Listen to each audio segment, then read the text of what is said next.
over 10 years ago, I was already kind of working on this movie in my head. And I was looking at Zoe, it hit me, like her cheekbones, her thing, and kind of her character too. I said, Zoe, you're going to play Gene Seberg in this movie I'm going to make someday. I was 19 when he said, I want you to play Gene in a movie about the making of Breathless, and that was my first reason for seeing Breathless, yeah. I knew Belmondo was a known person in France. Everybody knew him and still know him, but I hadn't seen a movie with him, and I kind of discovered this guy while I was doing the casting. It would be like playing God for people in religion if we talk about the cinephiles. So it was like entering the Roman arena with all cinephiles with their thumbs ready to go up or down. He had the resemblance, but he most importantly had the character, this little swagger he had kind of coming in. So Richard told us, you're playing these guys, but when they were nobody and they were no icon yet. So it puts away the pressure of playing this icon. Every generation kind of rediscovers the Nouvelle Vague.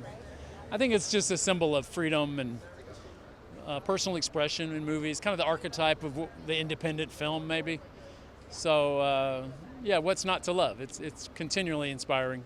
I think it took me a couple watches to, and still, honestly, even after the 20th watch, I had a lot of questions. And what was cool about making this movie is I got to make my own answers for things that there are no answers to, in terms of her performance and what happened. And at the beginning, it was like kind of scary to be leading by an American guy, because I was like, oh, maybe I won't understand what he want me to do. But the language was not a barrier. It's like we all get together for a month and we discussed. We would rehearse in English and then jump to French, and I could tell I knew what they were saying, and it wasn't really a problem. Maybe because I've done a lot of movies, I was confident. It was just the way this film sounded. It was in black and white, subtitles, French. That's kind of the music of it. To me, French is the sound of cinema. I didn't know a word of French when I started working on this movie, and it was a really cool, awesome challenge to do a movie in a language that you're just learning.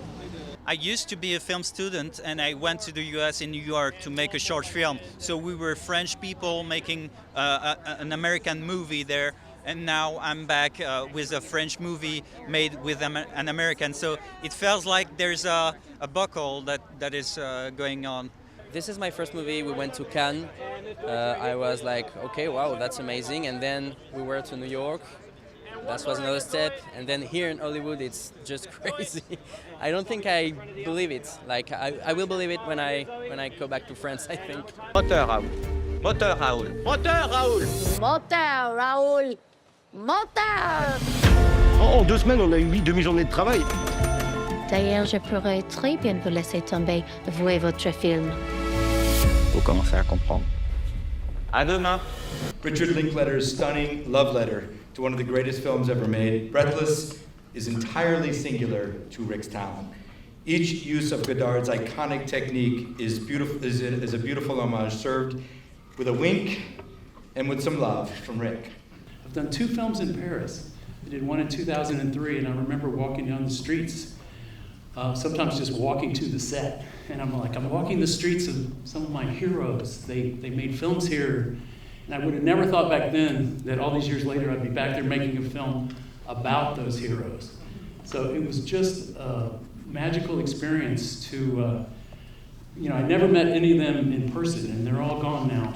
But I swear there were times on the shoot that, I would look up and there they would all be, just kind of, they were all happy to be back. It was our intention for the time you're watching this movie to kind of maybe feel like you're back in 1959, hanging out in Paris, in and around this culture of cinephiles. So it was wonderful. I was just in a cinematic dream the whole time.